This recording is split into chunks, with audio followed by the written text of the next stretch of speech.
Hello అండి. Welcome to all my ideas. ఎలా ఉన్నారు అందరూ బాగున్నారా?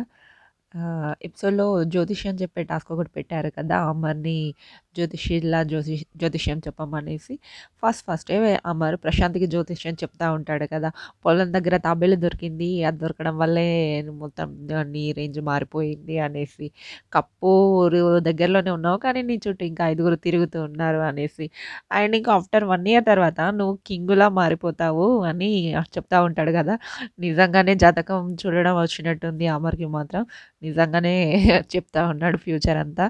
నిజంగానే ప్రశాంత్ కూడా ఆఫ్టర్ 1 ఇయర్ కింగ్‌లానే మారిపోతాడు. ఎవరికి జ్యోతిష్యం చెప్తాడు అండ్ ప్రియాంకకి చెప్తాడన్నమాట. మొహం చూసి చెప్తుంటే, ఏంటి చేతులు చూసి చెప్తారు కదా! అంటే నేను మొహం చూసి కూడా చెప్తా ఉంటాను. పొట్టిగా ఉన్న గట్టి మనిషివే అనేసి అలా చెప్తా ఉంటాడన్నమాట. అర్జున్ గురించి చెప్తా ఉంటే అర్జునే రివర్స్‌లో దండకం చదువుతున్నట్టుగా అమర్‌వి అన్నీ ఫ్లాష్ బ్యాక్‌లో అన్నీ చెప్పేస్తా ఉంటారన్నమాట. ఆహా! స్వామివారు నా జాతకం కన్నా ఆయనదే ఎక్కువగా నాకు తెలుసు అనేసి అర్జున్ అంటా ఉంటాడు. ఇక శివాజీ గారి గురించయితే ఎవరండి ప్రశాంత్ నీకు 2 కళ్ళలాంటి వారు.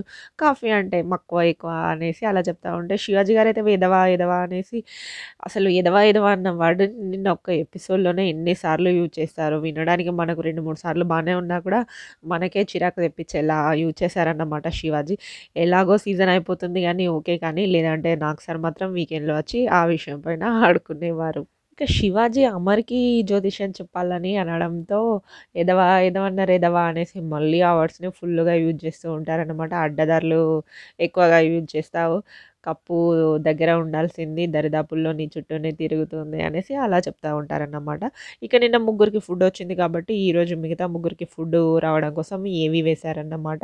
అందులో వాళ్ళ ఏవీస్ వేశారు. ఎవరెవరు ఏం పంపించారు అనేసి వేశారు. అది పొందడం కోసం మీకొక గేమ్ పెడుతున్నామనేసి బాల్స్ గేమ్ ఒకటి పెట్టారన్నమాట. ఆ బాల్స్ గేమ్‌లో విన్ అయినందుకు ఎవరికిస్తారు అంటే, యావరికిస్తాము అని చెప్పడంతో, యావరిని ఓన్లీ ఒక్కరితోనే పంచుకోవాల్సి ఉంటుంది నువ్వు అది అనడంతో, లేదు అందరితో పంచుకుంటానంటే, లేదు ఒక్కరితో పంచుకోవాలి అంటే, నాకసలు ఫుడ్డే వద్దు అనేసి చెప్పేస్తాడన్నమాట. అసలు యావరెందుకు వాళ్ళ బ్రదర్స్ అంత ఇష్టంగా పంపిన ఫుడ్‌ని రిజెక్ట్ చేశాడో, తీసుకొని ప్రస్తుతానికి ఎవరికో ఒకరికి షేర్ చేస్తున్నట్టు అనౌన్స్ చేసి, తర్వాత అందరూ తినుండాల్సిందే. అప్పటికే ప్రియాంక అక్కడ అందరూ చెప్తూనే ఉన్నారు. తర్వాత అందరం తినొచ్చు ఫస్ట్ ఒప్పుకో అంటే, అస్సలు మొండోడు గదా! విననే వినడు. నాకొద్దు అనేసి చెప్పేసి వెళ్ళిపోయాడన్నమాట. ఏంటి వీడు ఇలా చేసాడు మొండోడనేసి అందరూ అనుకుంటూ ఉంటారన్నమాట.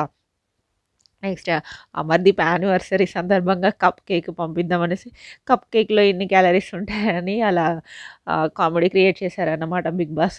ఇక అమర్‌దీప్‌తో ఆడుకోవడానికి బిగ్ బాస్‌కి కూడా లాస్ట్ ఛాన్స్ కదా! ఇక ఎంత ఆడుకోవాలో అంత ఆడుకున్నారన్నమాట క్యాలరీస్‌కు సంబంధించి. తర్వాత ప్రశాంత్‌ని కూడా అడిగారు ఎన్ని క్యాలరీస్ ఉంటాయని. అందరూ రాంగ్ చెప్పడంతో అసలు కప్ కేకే క్యాన్సల్ అయిపోయిందని చెప్పారన్నమాట బిగ్ బాస్. ఇక 'బిగ్ బాస్' మాత్రము మీరు మొత్తం బోర్ కొట్టిస్తున్నారు. జనాలకు చూసేవారికి ఇంట్రెస్ట్ లేకుండా చేస్తున్నారు. ఇదే లాస్ట్ వీక్ కదా! ఇప్పుడే కదా ఇంకా రెట్టింపు ఉత్సాహంతో మీరు చేయాల్సి ఉంటుంది అనేసి అలా ఆహ్, అసలు గెలుపు చివరిదాకా కూడా మీరు ట్రై చేస్తూనే ఉండాలి. అలా డల్‌గా ఉంటే ఎలా అనేసి 'బిగ్ బాస్' అంటూ ఉంటారనమాట. ఓవరాల్‌గా జనాన్ని ఎలా ఎంటర్‌టైన్ చేయాలి అనేసి 'బిగ్ బాస్' అయితే చాలా కష్టపడుతున్నారు ఈ వారం. ఎందుకంటే టాస్కులు లేవు, కెప్టెన్సీ టాస్కులు లేవు, మిగిలిన టాస్కులు లేవు. స్పాన్సర్స్ టాస్కులు లేవు. ఏవి లేవు కాబట్టి ఎలా ఎంటర్‌టైన్ చేయాలా అనేసి పాత గేమ్స్‌ని తీసుకొచ్చి ఫుడ్ అనేసి అలా ఏదో ఒక ఎంటర్‌టైన్‌మెంట్ మాత్రం అందిస్తున్నారన్నమాట మనకి. ఇంకా 2 డేస్‌లో 'బిగ్ బాస్' సీజన్ 7 కూడా అయిపోబోతుంది కదా అండి.